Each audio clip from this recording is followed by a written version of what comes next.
Hey guys, welcome to another episode of my bike build, and you're watching the KR Moto channel.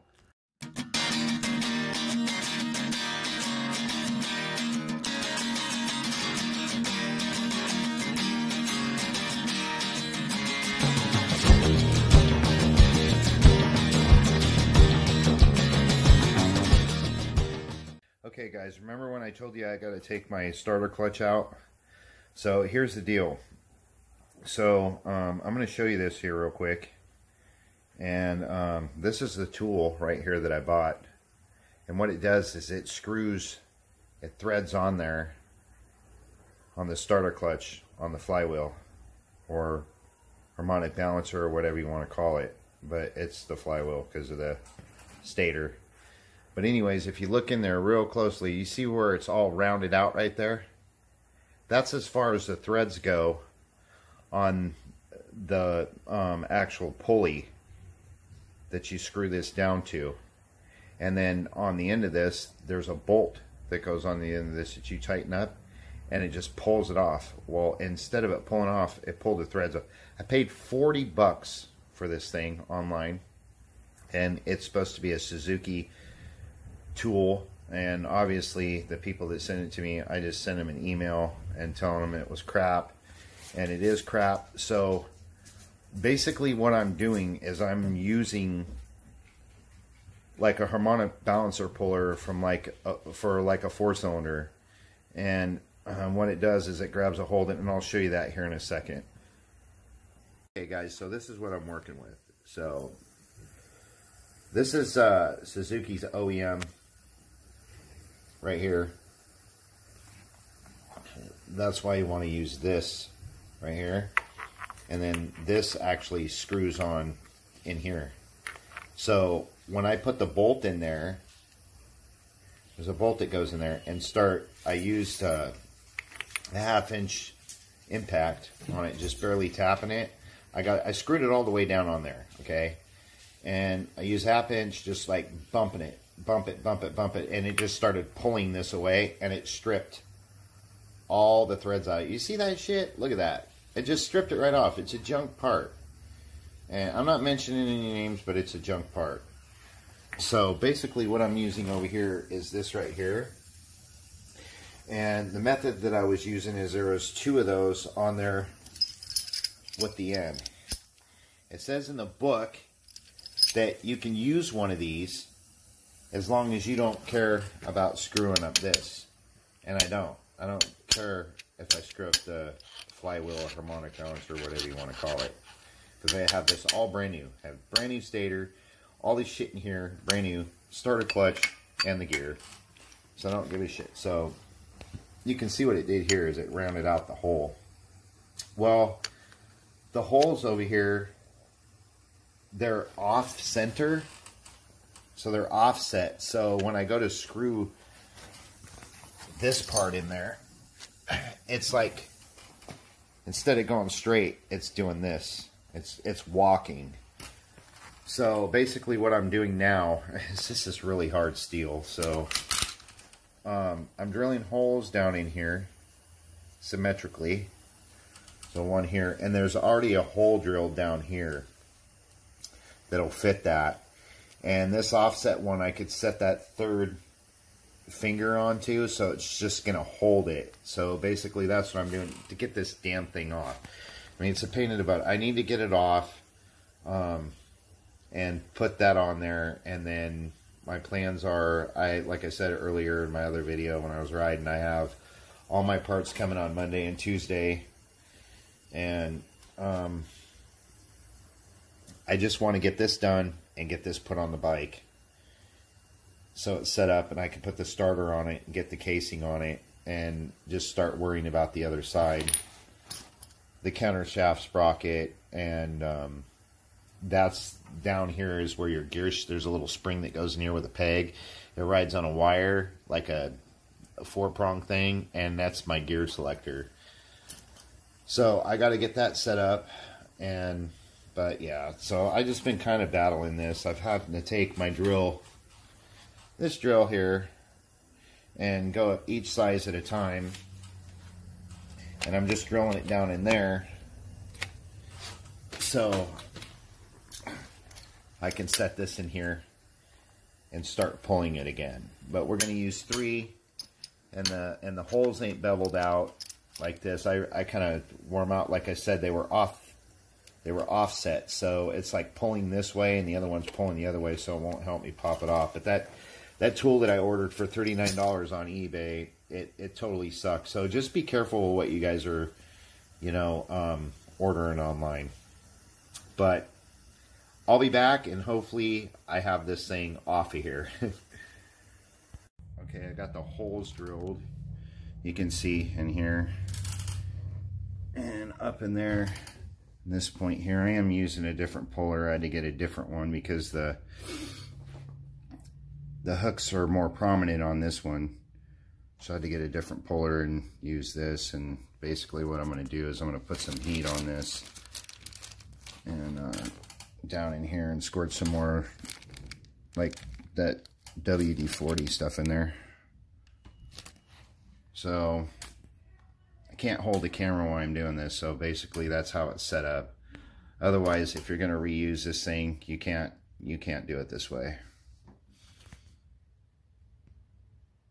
Alright, you guys, I finally got this damn thing off.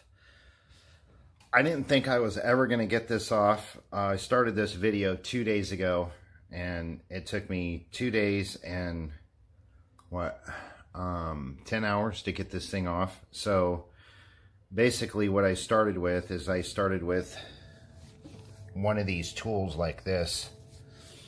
The first one, I obviously tell in the video. And then basically what I did is the last part of the video that I shot, it had this on there. So there was absolutely no way to get this thing off without destroying that flywheel. This thing was so hard to get off. It was a nightmare. I mean, it was just effed up the whole way, man. And I didn't think I was ever going to get it off, but I'm going to show you guys what I did to this thing. Oh, look at that. It's just completely destroyed. I drilled a hole in it a little bigger so I could put a bar in there.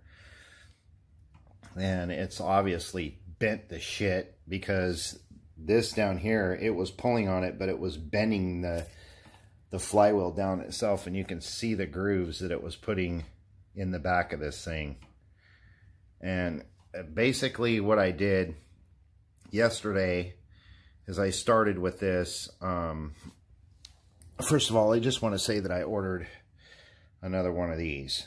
And this tool is so damn strong. I was impressed with it because I don't want to get sidetracked here. But what I started with is I used some of this liquid wrench. And this stuff has been known to be like one of the #1 penetrating oils.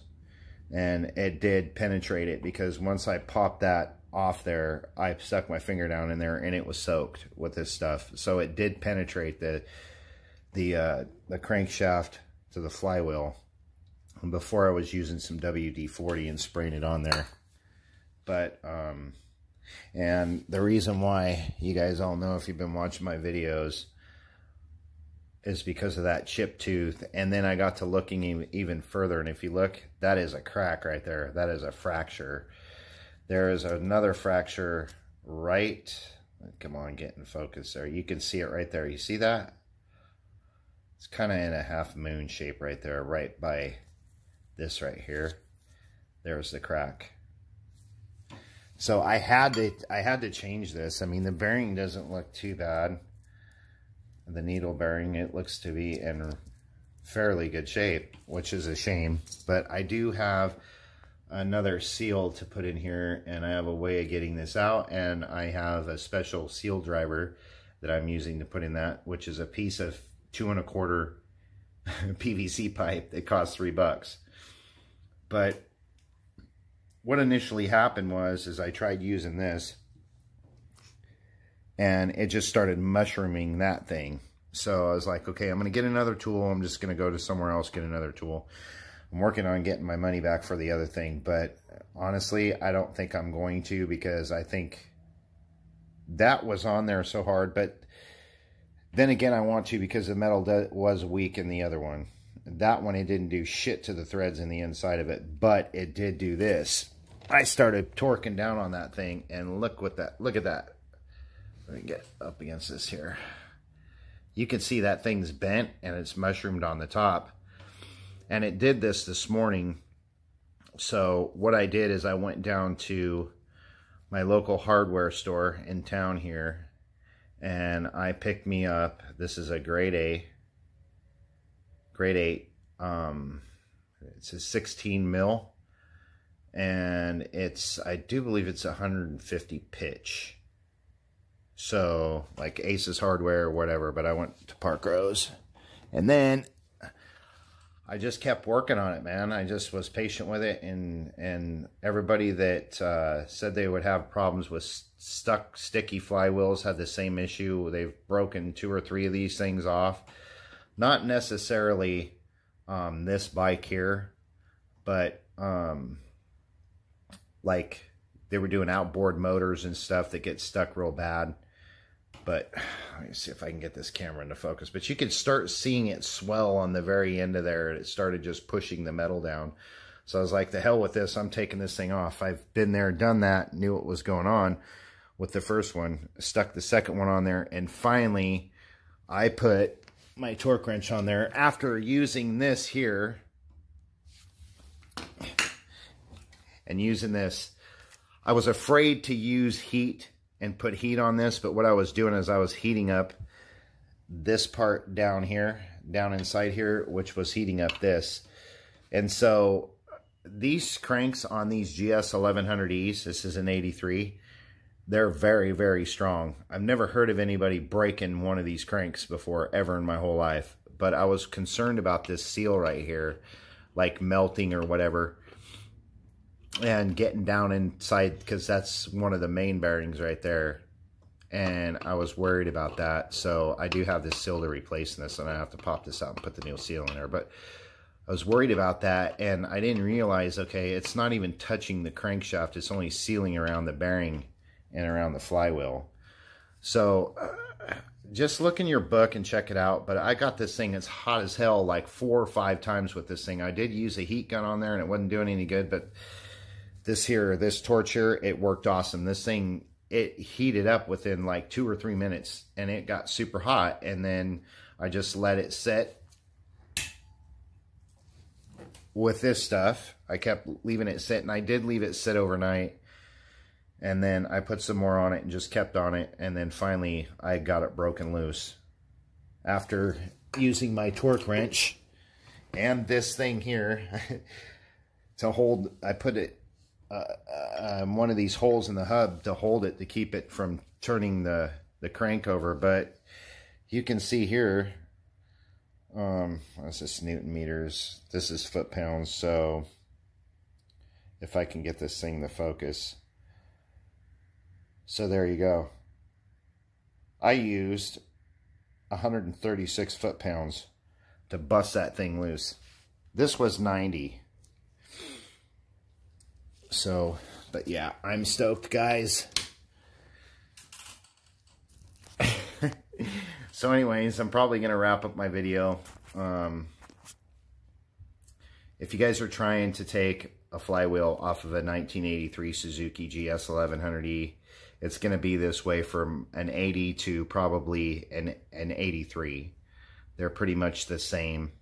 Other than that, I couldn't show it on camera, but you can look up other videos to show actually how you do it, because I mean, it's pretty simple to get all the tools and put them all together. It's just a pain in the ass. You have to take your time and have a lot of patience and be persistent and just keep at it, and it'll pop off. Because at one point I called my local bike shop and asked them if they had any other hints I could use, and they're like, no, you're doing the right thing. I was afraid I might have to get in there somehow and try to cut it out, and I told him I didn't want to do that, and he's like, no, don't do that. So, but anyways, guys, please don't forget to hit the like button, and please leave a comment, and don't forget to subscribe.